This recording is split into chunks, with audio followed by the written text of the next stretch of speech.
Assalamualaikum warahmatullahi wabarakatuh. Waalaikumsalam. Bagaimana kabarnya hari ini? Alhamdulillah sehat walafiat. Baik. Hari ini kita adakan percakapan observasi ya Pak. Oke. Sebelum nanti saya akan amati selama proses pembelajaran Bapak di dalam kelas, atau sebelum saya melakukan proses pembelajaran atau proses supervisi kelas. Adapun tujuan dilakukannya supervisi kelas ini Pak, untuk mengetahui dan juga mengevaluasi jalannya proses pembelajaran yang Bapak lakukan. Dan kenapa kita hari ini melakukan percakapan pra-observasi? Yaitu untuk persiapan awal sebelum nanti Bapak melakukan kegiatan pembelajaran agar lebih siap sama lebih percaya diri, sehingga memberikan pembelajaran yang terbaik bagi murid. Itu ya Pak. Baik. Oke. Kapan waktunya ini? Ada beberapa pertanyaan yang akan saya sampaikan pada Bapak. Yang pertama, besok Bapak akan belajar tentang apa nih? Terus berkaitan dengan tujuannya, lalu tujuan pembelajaran yang ingin Bapak capai. Iya. Besok saya akan memberi topik tentang perkembangan ekonomi digital. Baik. Materinya. Nah, bagaimana dengan area atau bidang pengembangan yang ingin Bapak capai? Baik, untuk di bidang pembangunan ini ada 6, yaitu nilai agama, terus moral, sosial, emosional, bahasa, kognitif, fisik, dan motorik untuk siswa masa yang akan datang. Baik, jadi area pengembangan yang ingin Bapak capai yaitu di aspek pengetahuan dan juga aspek keterampilan pada siswa ya Pak Jai. Iya.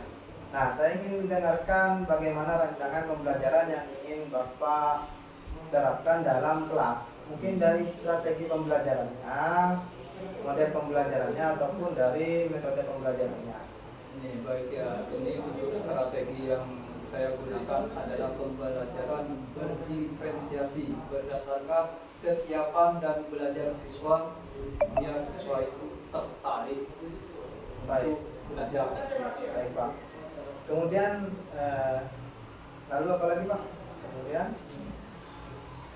Kemudian saya akan melakukan membagi kelompok untuk siswa itu mengetahui tentang perkembangan ekonomi digital di masa ini, di saat ini, dan untuk selanjutnya.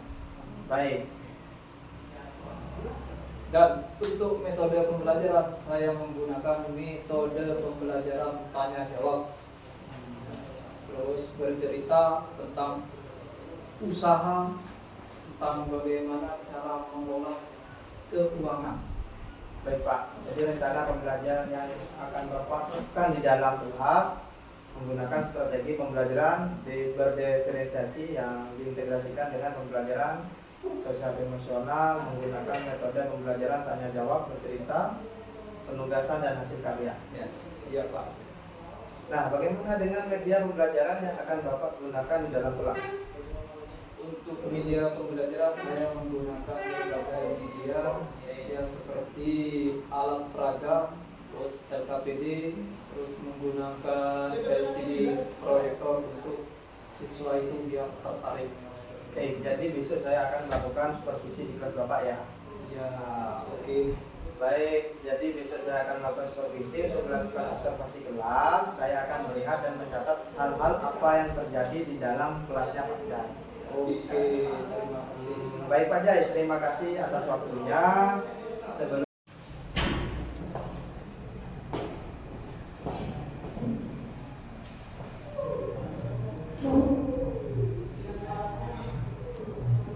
gerak. Sebelum pelajaran dimulai, mari kita baca doa. Baca doa mulai.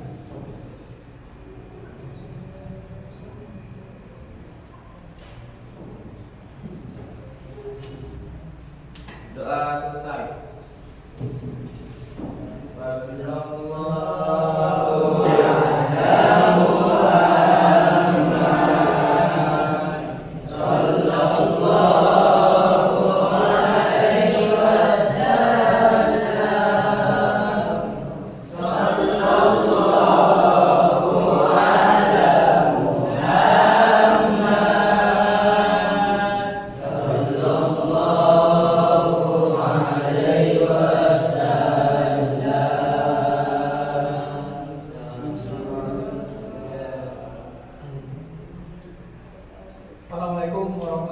warahmatullahi wabarakatuh. Waalaikumsalam warahmatullahi wabarakatuh. Perkenalkan, nama saya Muhammad Saidin dari Guru PPG Universitas Negeri Surabaya. Nitom 1 tahun 2024. Sekarang saya ingin tahu nama-nama kalian.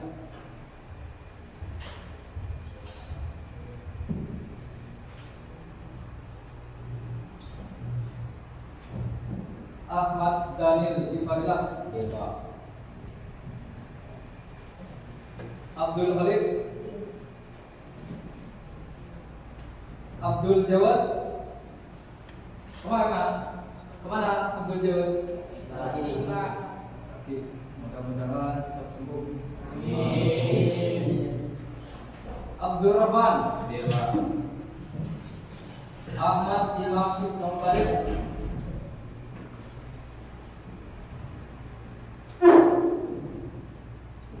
Arif Fatwa Mubarak. Kemana?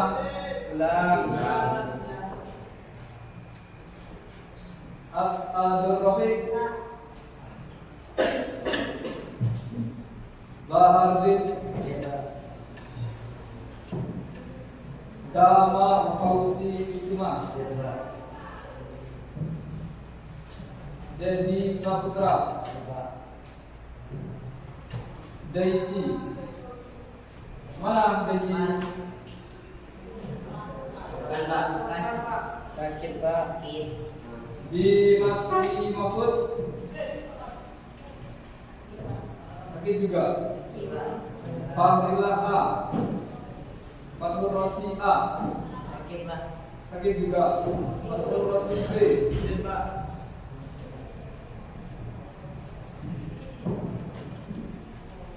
Fathul Khair Fauzi. Gudang Pak. Sakit. Abdul Rahman. Iya Pak. Hendrian Sam. M. Alfarisi Khaironi. Hadir Pak. M. Romi. M. Rosi Yamandi. Mahfud Hadi.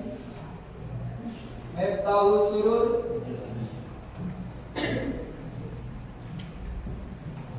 Muhammad Fasihul Lisan. Muhammad Iqbal.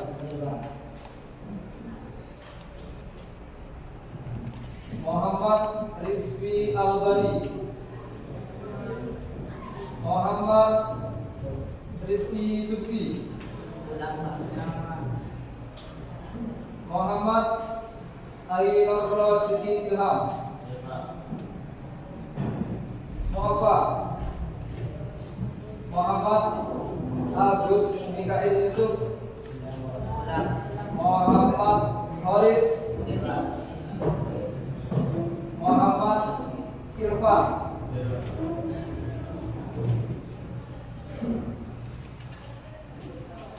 Muhammad Nol Yakin.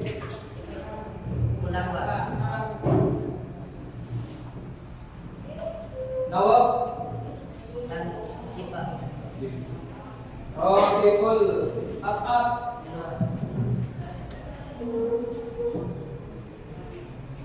Ryan Saki.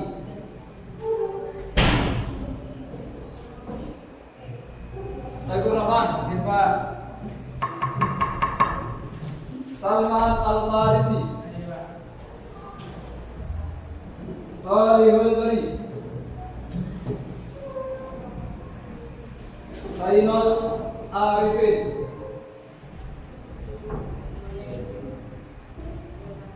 Mana Sainul Arifin? Sakit. Mari kita doakan untuk teman-teman kita yang sakit, mudah-mudahan teman kita yang sakit sanggup dan bisa belajar lagi.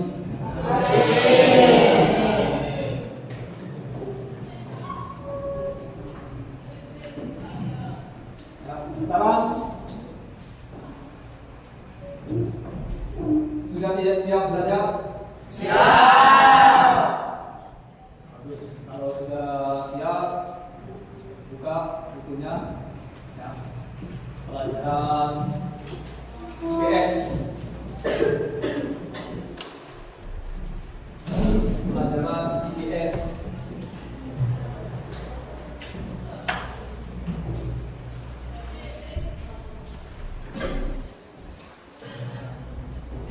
Pelajaran IPS buka.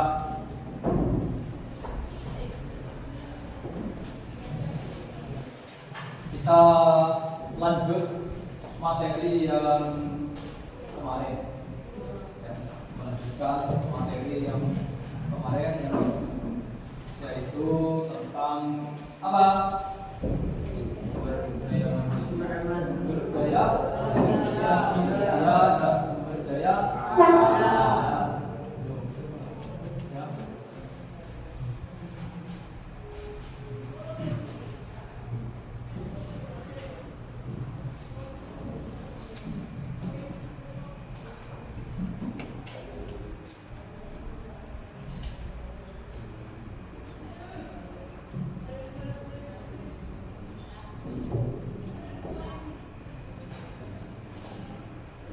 Pertemuan kemarin itu tentang kondisi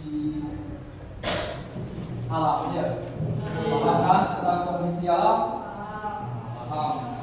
Nah, lanjut ke tentang sumber daya alam terlebih dahulu.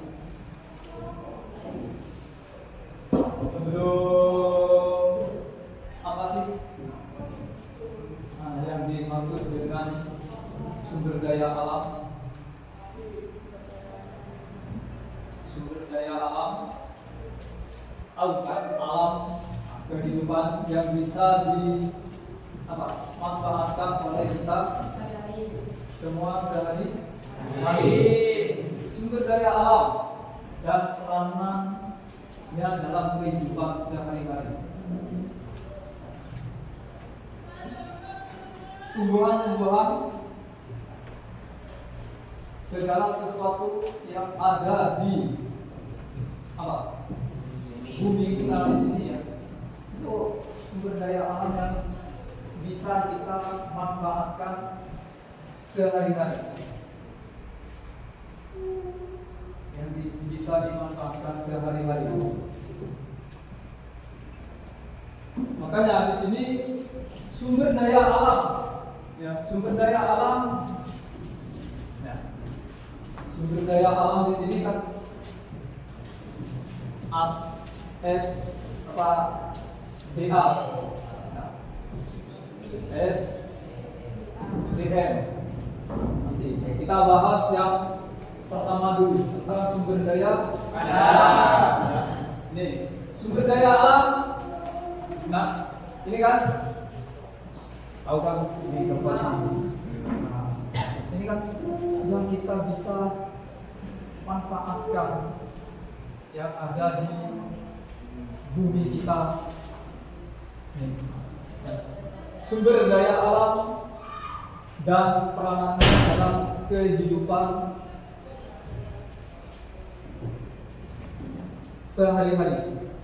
Sumber daya alam memainkan peran penting dalam kehidupan kita sehari-hari dan memenuhi kebutuhan dasar hingga menuju kemajuan ekonomi. Keberadaan sumber daya alam tidak dapat diabaikan. Keberadaan sumber daya alam ini tidak dapat diabaikan. Tahu ya saya maksud diabaikan? Apa? Dibiarkan. Ya. Itu. Meskipun rumput, ya, itu bermanfaat. Ya. Bermanfaat. Meskipun rumput ada manfaatnya, tidak. Makanya di sini tidak boleh diabaikan. Ya, ini kan sumber daya alam tidak dapat diabaikan. Keberadaannya itu tidak dapat diabaikan. Memahami konsep dan jenis-jenis sumber daya alam menjadi kunci untuk memanfaatkan secara bijak dan lestari. Ini kuncinya. Ini segala jenis sumber daya alam yang ada di bumi kita di sini ya, ini menjadi sebuah kunci bagi kita. Bagi kita semua ya, yang dapat dimanfaatkan. Banyak kan yang bisa dimanfaatkan di sini, di alam kita di sini, yang bisa dimanfaatkan.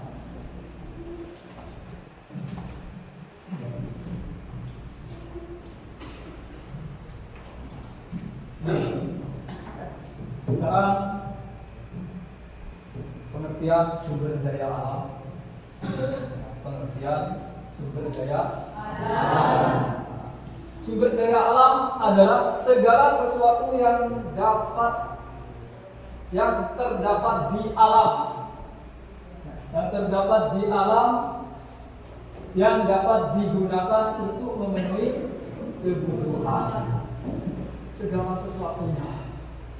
Segala sesuatu yang ada di alam itu yang dapat kita manfaatkan dan dapat kita gunakan, digunakan sehari-hari kita.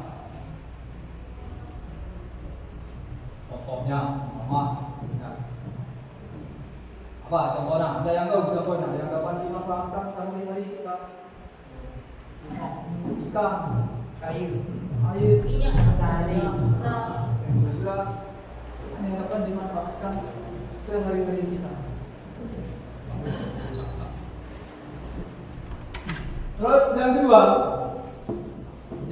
adalah kategori. Kategori sumber daya alam dapat dikategorikan menjadi sumber daya alam yang dapat diperbaharui dan sumber daya alam yang tidak dapat diperbarui. Sumber daya alam di sini ya, ada yang dapat diperbarui dan ada yang tidak dapat diperbarui. Contohnya apa yang sumber daya alam yang dapat diperbarui? Contohnya air.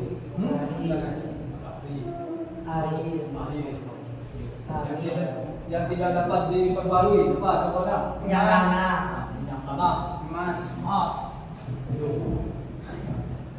batu bara. Terus yang ketiga, pemanfaatan sumber daya alam. Pemanfaatan sumber daya alam harus dilakukan secara bijaksana untuk menjaga ketersediaan bagi generasi mendatang. Memanfaatkan sumber daya alam itu harus bijaksana. Kenapa harus bijaksana? Karena di sini pemanfaatan sumber daya alam di sini bukan hanya dimanfaatkan hari ini juga, karena masih yang akan mendatang, yang akan datang, kebutuhan yang akan datang.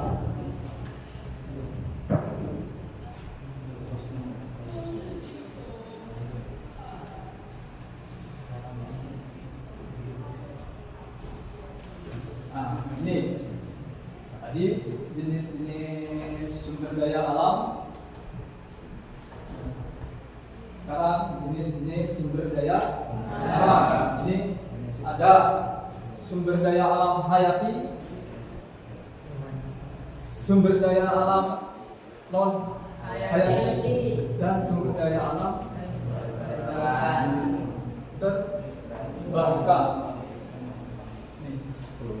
Contohnya yang sumber daya alam hayati seperti hewan, tumbuhan, mikroorganisme, dan sumber daya genetik. Ya, hewan sudah tahu, tumbuhan sudah tahu, mikroorganisme itu dan sumber daya genetik. Terus sumber daya non hayati, sumber daya alam non hayati seperti tanah, air, udara, bahan tambang, dan energi.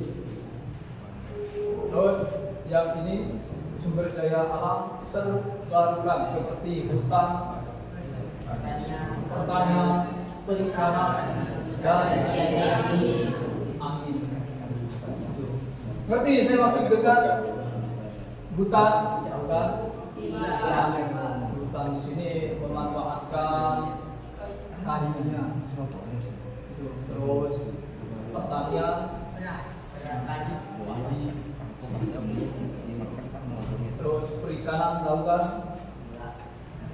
Terus energi angin. Tahu? Biasanya digunakan untuk listrik. Di situ menggerakkan.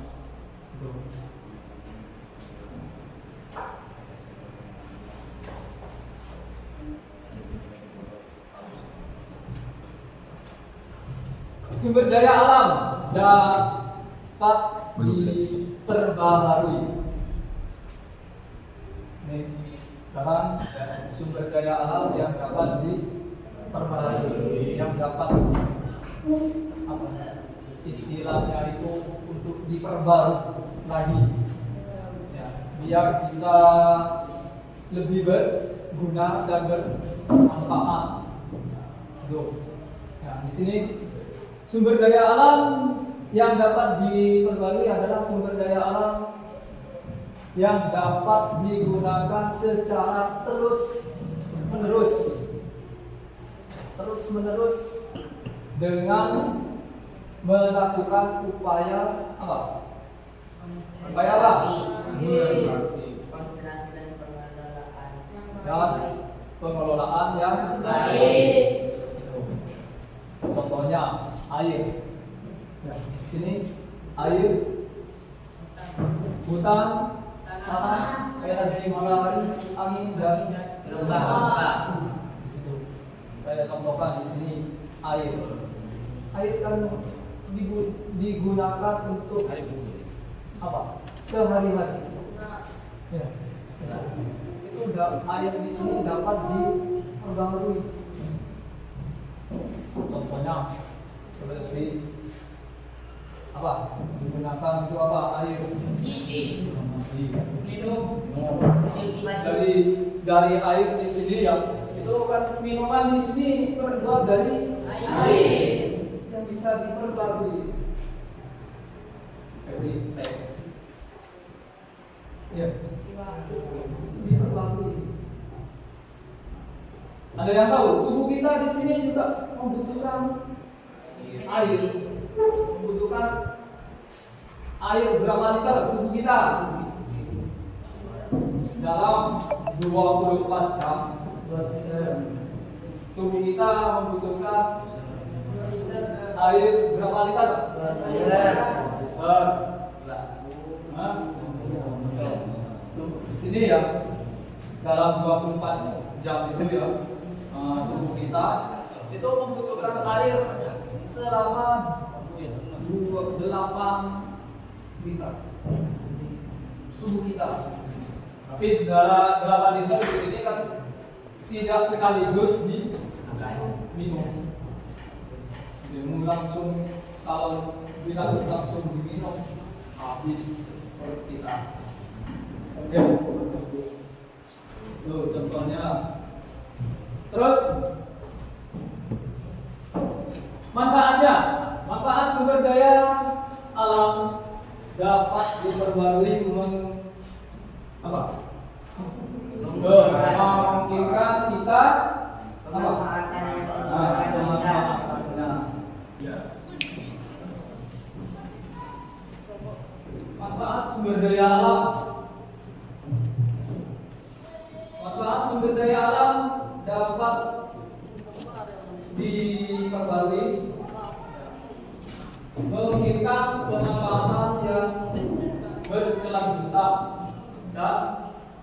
tanah, lingkungan. Terus tantangannya, di sini ada tantangannya untuk memanfaatkan sumber daya alam di sini ada tantangannya. Tantangannya itu ya di sini menjaga keseimbangan antara pemanfaatan dan pelestarian sumber daya alam dapat diperbarui dari pemanfaatan sumber daya alam yang dapat diperbarui di sini ada tantangannya. Tidak hanya asal menikmati, ada tantangannya. Contohnya apa? Ya, punya ladang,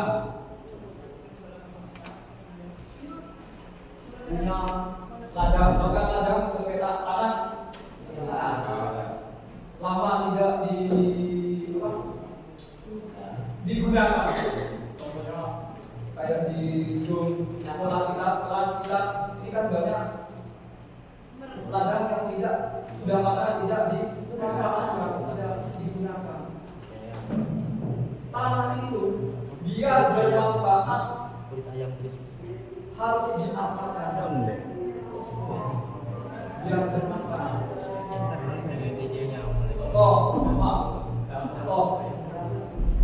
Biar bermanfaat dibersihkan. Tanah itu dibersihkan. Pohon-pohon besar itu dipakai, dibasmi. Ya, biar ladang kita di sini berfungsi dengan baik. Dijadikan apa? Bisa dijadikan kolam, ya, kolam pancing ikan. Ya, sangat bermanfaat. Atau dijadikan tambak. Ya. Tambak dijadikan tambak. Meskipun jauh dari laut, itu jauh dari laut. Bagaimana caranya Pak? Jauh dari laut, ladang kita mau dijadikan tambak, menggunakan air yang dari tanah, menggunakan mesin pompa air ya. Bisa dimanfaatkan. Ini ya. Nanti suatu saat kalian punya ladang yang sudah lama tidak digunakan, biar bermanfaat, terus biar bisa difungsikan.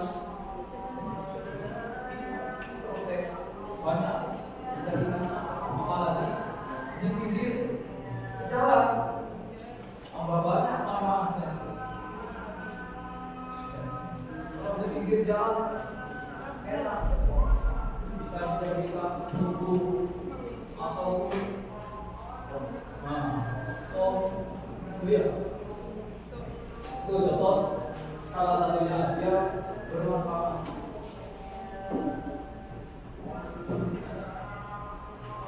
Terus selanjutnya sumber daya alam tidak dapat diperbaharui. Jadi yang bisa diperbaharui sumber daya alam di sini yang pertama tidak dapat diperbaharui ya. Dapat diperbaharui. Dapat diperbaharui.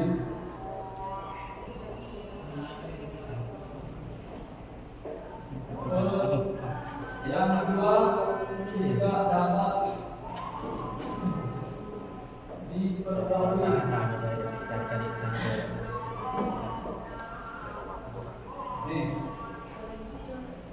Definisinya adalah sumber daya alam yang tidak dapat diperbaharui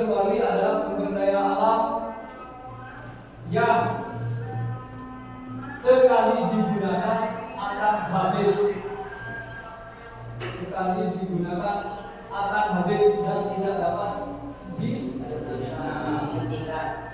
digantikan. Sekali pakai langsung habis. Keterbatasan di sini contohnya ada. Contoh dari sumber daya alam yang tidak dapat diperbarui adalah apa? Minyak bumi, gas alam, batu bara, emas, berlian, apa masuk berlian? Hah? Kenapa berlian tidak masuk ke yang tidak dapat diperbarui?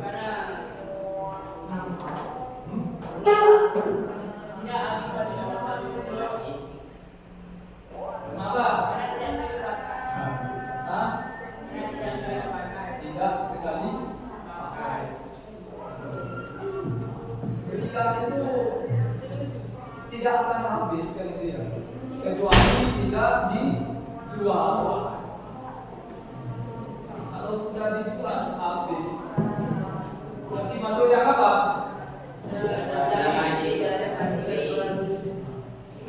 Di sini minyak bumi, gas LPG. Itu kan sekali pakai. Kalau sudah habis kita beli. Begitu juga minyak bumi. Minyak bumi di sini banyak macamnya. Ada minyak tanah, bensin, solar, oli. Sekali pakai, langsung habis. Batu bara.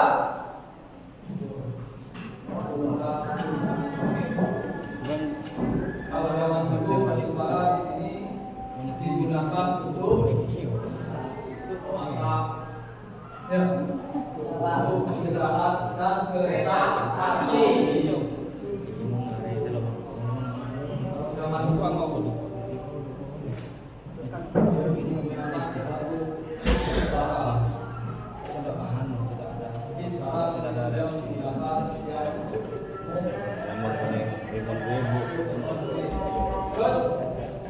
Keterbatasannya,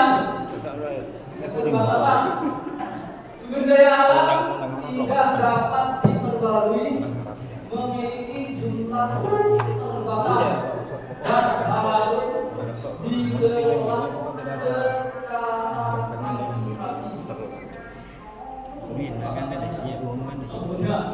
Batu bara di Indonesia ini harus dikelola secara hati-hati. Batu bara di Indonesia di sini kan paling banyak di mana? Di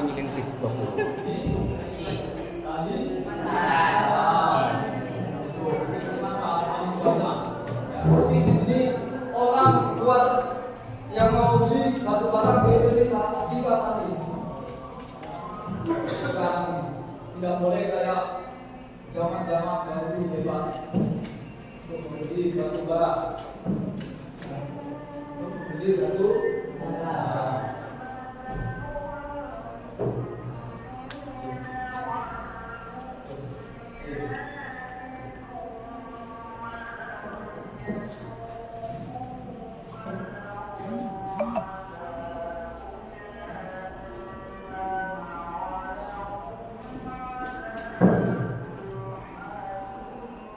Nih sekarang contoh sumber daya alam dapat diperbarui kan air, angin, matahari.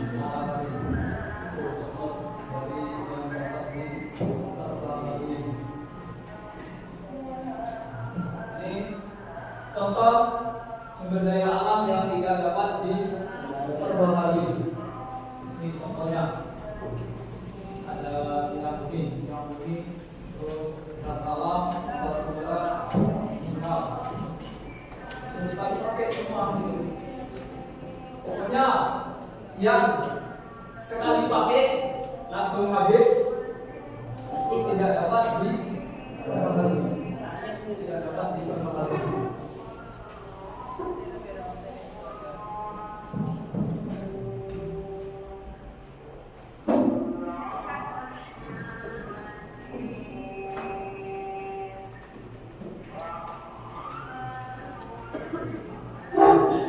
pemanfaatan dan pelestarian sumber daya.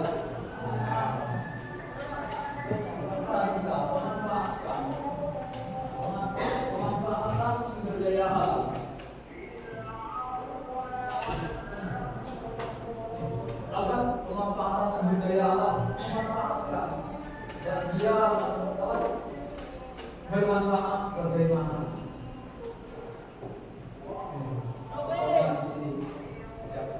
Ini orang ini lakukan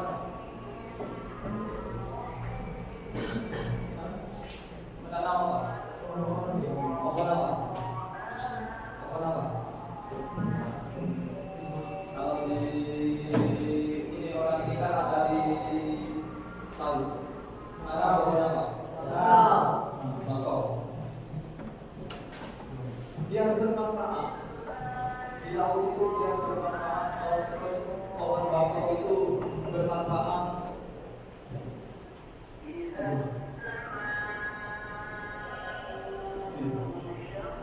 Ini yang pertama identifikasi melalui jenis dan potensi sumber daya alam yang ada.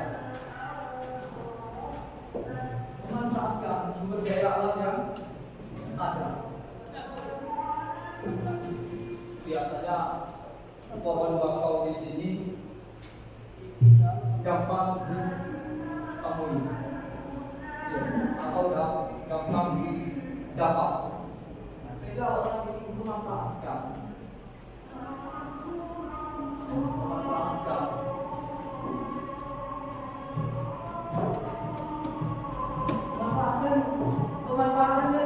memanfaatkan sumber daya alam secara bijak dan efisien. Menanam nanti ketika sudah besar bisa dijadikan tempat untuk bermanfaat untuk rekreasi. Ketika pohon bakau ini sudah besar, contohnya kalau di Surabaya, contohnya daerah Genjeran, terus kalau di wilayah Bangkalan, daerah Sepuluh kan ada. Nah, daerah Sepuluh itu kan ini pertamanya ini cuma orang yang menanam itu dikirain sembarangan kan gitu ya, tidak bermanfaat kan gitu ya. Tapi sekarang sudah dirasakan manfaatnya. Ya, itu kan orang menanam ini perkiraan orang gak ada kerjaan tanam pohon di tengah lalu. Pikiran orang itu sudah melayang ke mana-mana. Tapi ketika sudah besar di sini nanti bermanfaat.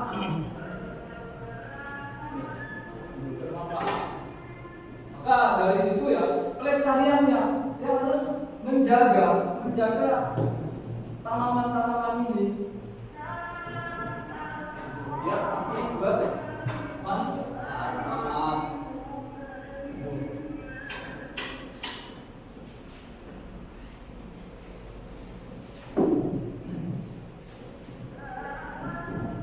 Ya, bermanfaat. Maka dari situ melalui upaya definisi pemanfaatan dan pelestarian yang seimbang, kita dapat memastikan ketersediaan. Assalamualaikum warahmatullahi wabarakatuh. Waalaikumsalam. Berjumpa lagi dengan saya Gilang Ramadan, calon guru penggerak angkatan 11 dari Kabupaten Bangkalan. Dalam percakapan pasca observasi kali ini saya masih ditemani oleh Bapak Jai selaku guru kelas 9 dari SMP Ar-Raudhah Sebanai Bangkalan.